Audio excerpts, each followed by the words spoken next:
Hello everybody and welcome back to The Crow. I'm Lauren Ballard, the Multimedia Editor for the Chanticleer. If you don't already know, The Crow is our podcast where we will briefly discuss and go behind the scenes on the stories that were published this past week. Today I'm here with our news editor. Hey guys, my name is Riley Brisendine. I'm the news editor for the Chanticleer. This is my first semester doing the news editor and being the news editor. I get to cover all the events that happen on and off campus, and as well as breaking news. So yeah, it's a fun time. You started news editor around when?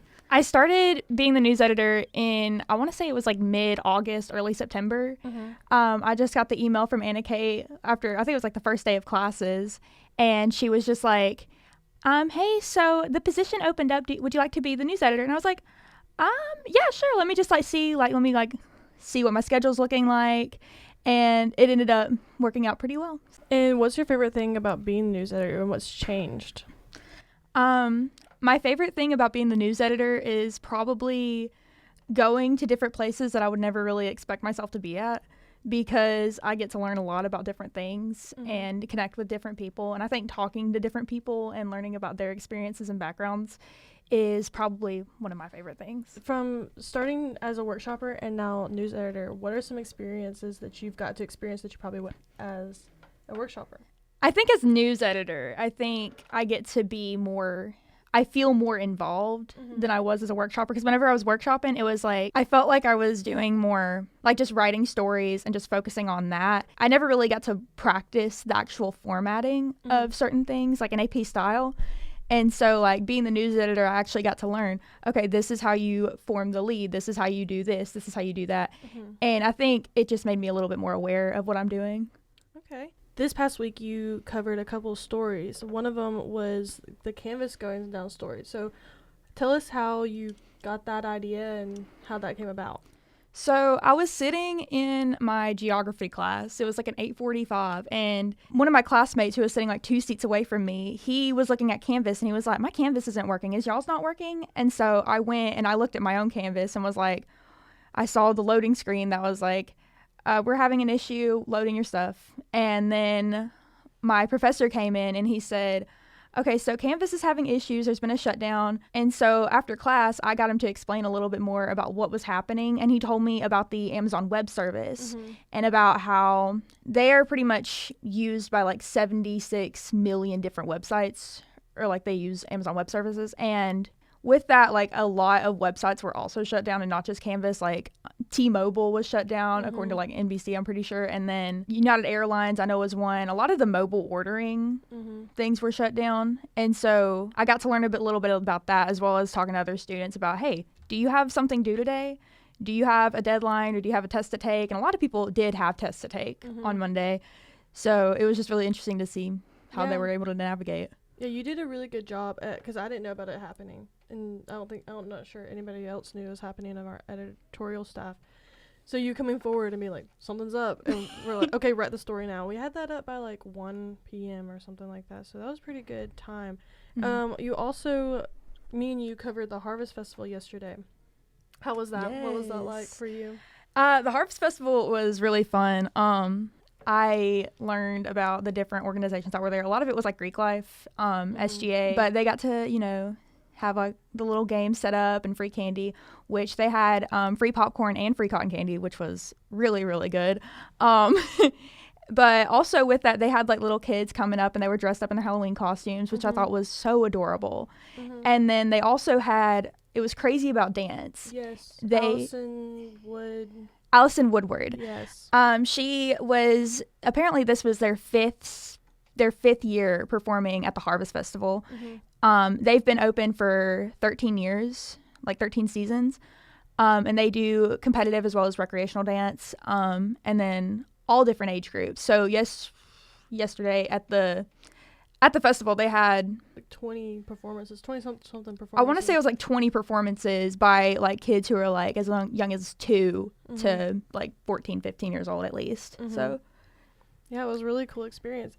And then finally, I'll ask you about, we all went to DC last week, and that was really awesome. What was your favorite part about, first of all, why were we in DC? We were in DC for the MediaFest, which I know that several of our editorial staff, as well as our WLJS staff, were entered in a competition for the Pinnacle Awards, which is like one of the top student media journalists. I think so. I'm pretty sure. Like, it's just one of the top, like, I want to say competition. But yeah, so a lot of our staff was given honorable mentions, and I know Austin was given 3rd place for his sports column, which was really cool. And they also, in between the Pinnacle Awards, they also had like different sessions that were going on where we got to learn about all things journalism with how to trust the media. We got to learn about podcasting.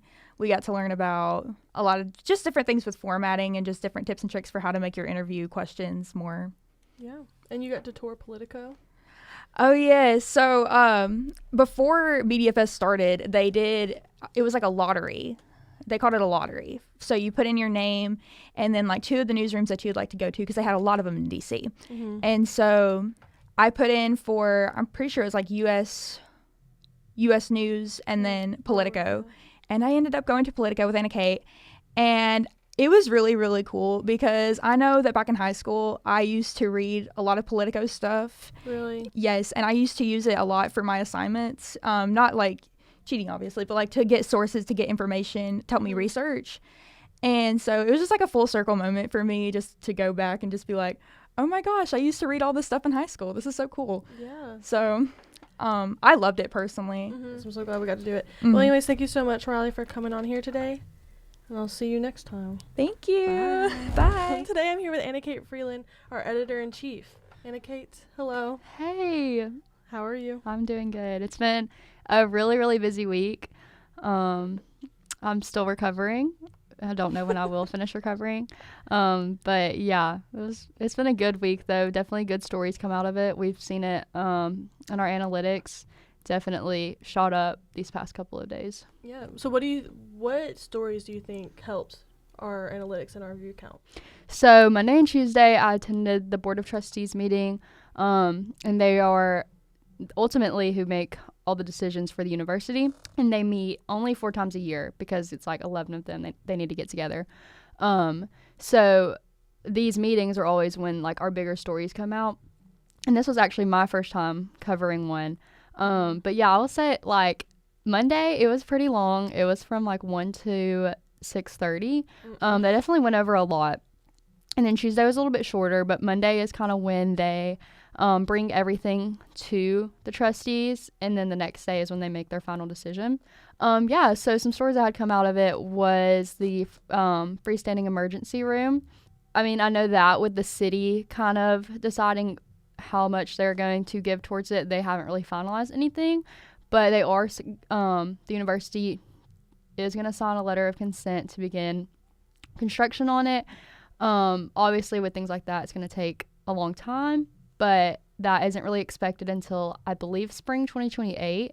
So it's still going to be years down the line. The other one was the aviation program being delayed. I know that in July when they first announced it, that was like the big thing. And also like JSU having an aviation program just sounds crazy to me.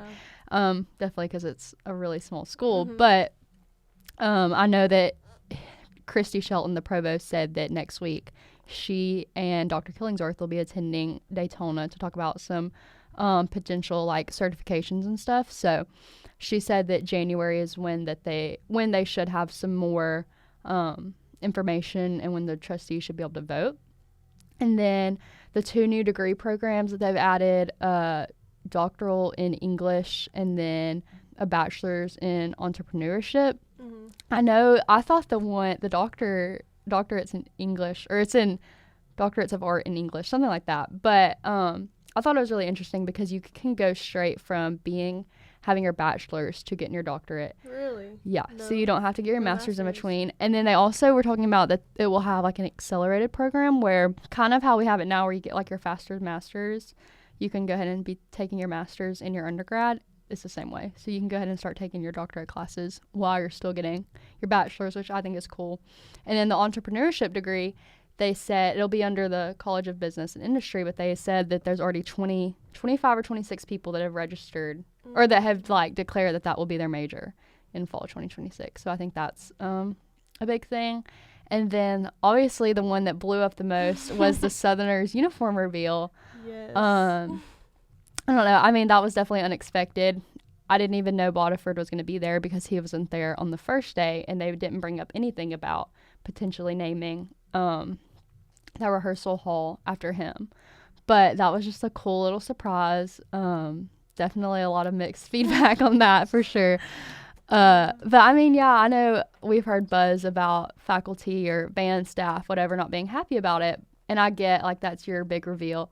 But you also have to know the like public meeting spaces are open to literally anyone, journalist or not. Mm-hmm. And whether, I mean, people could have been there that weren't journalists that had their phones out and taking photos. Like our right to publish that information, like we have that right and nobody can take it away from us. Mm-hmm. Also thought it was cool he talked about the Rose Bowl, but obviously with his retirement he won't be there. But I thought it was cool that they're looking into taking like private planes there instead of like commercial flights, which I mean when he talked about, you know, like with the costs and stuff with having to bring all that luggage, insurance and stuff, it coming out to about the same. I believe so, because he was also talking about like if you bring commercial flights, you're going to be having like 12 different flights. Mm-hmm. They're not really all going to get there at the same time. So it makes sense. I thought that was really cool. Yeah, you have a lot of stories that come out. What would you say roughly for just you that you put out like weekly on average? Oh my gosh. Just you. I at least try to get 1 to 2. I mean, there has been like I've gone 7 days without publishing, which is like it's okay because there's a lot of duties I do outside of just writing. Mm-hmm. But yeah, I think for me, because I enjoy reporting and writing and not just like editing and publishing, mm-hmm. I still try to balance that. Yeah, because I'm pretty sure you're the one that looks through every single story before it comes out. Yes, also, yeah, everyone's like, where do you get your news from? I'm like, obviously the Chanticleer. So I see everything before it goes up. Yep. But yeah, I try to balance. It's hard obviously mm-hmm. to balance that, because before I was just writing whenever they told me to write, but now I'm like, you do this, you do that, and then when you bring it back to me, I have to edit it.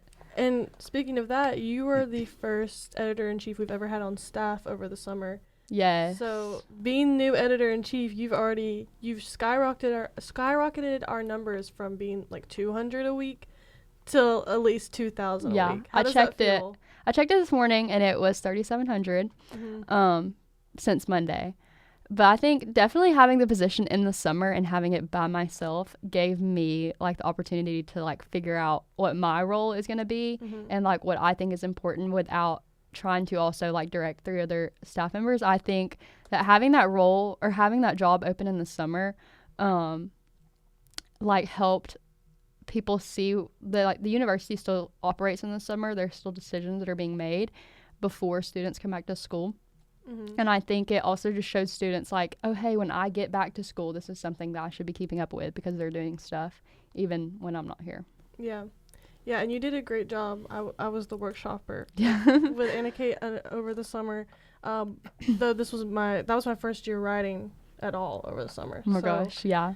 So it was I was really grateful that we were both figuring it out at the same time, pretty much. You also were with us in DC. Yes. What was your favorite? I know you toured Politico with Wiley. What was your favorite session that you had or something or experience you had while you were there? Okay, the Politico tour, it was really good. I have never really toured a newsroom that had, I mean, they said they have over 100 people working there, which I was like, okay, I didn't think that newsrooms like that even existed still. Mm-hmm. But it was cool to see, like, it looked like a movie scene to me, like everyone in their cubicle mm-hmm. working, typing. It was really cool. They had still like a full-time cartoonist, and his work was really good. They literally had it like printed on their walls. Right. So that was really cool. I think my favorite session I went to was the profile session. I think that, I mean, I've written feature stories here and there. I'm in the features class right now. But I think hearing it from, like, somebody else, obviously we say that all the time, like, you just need somebody else to tell you and it'll click. Yeah. But I think a lot of it really clicked for me. And she read a couple, like, of examples of lead-ins that, like, really hook, like, showing examples of how it can really hook you before you even know what the story's mm-hmm. about. And I think that was really good. She just talked a lot about, like, understanding your subject, like, as a person, mm-hmm. Like, making sure you're noting characteristics and things about them that really, I mean, that don't have something to do with the story you're writing about. Yeah. I went with you to the profile meeting. It was really interesting and nice to see that perspective of it, because I don't write feature. Well, I wrote 2. Yeah. Unintentionally wrote 2 feature stories. So I was like, okay, now I'm getting like a better understanding of what's happening here.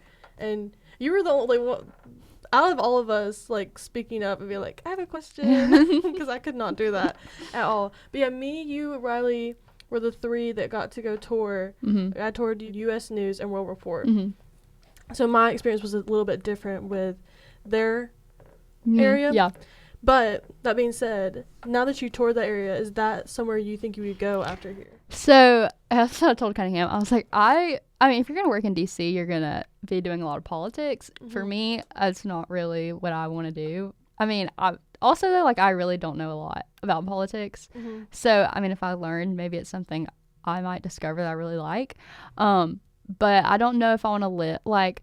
I definitely want to work in a newsroom that has more than like 4 people on their staff, but I don't know if I'd want to work in one maybe to that size where they had like literally 100, and there's so many different like beats and things, you know, like the cartoonists, they have people that just do their newsletters, people that just cover this, cover that.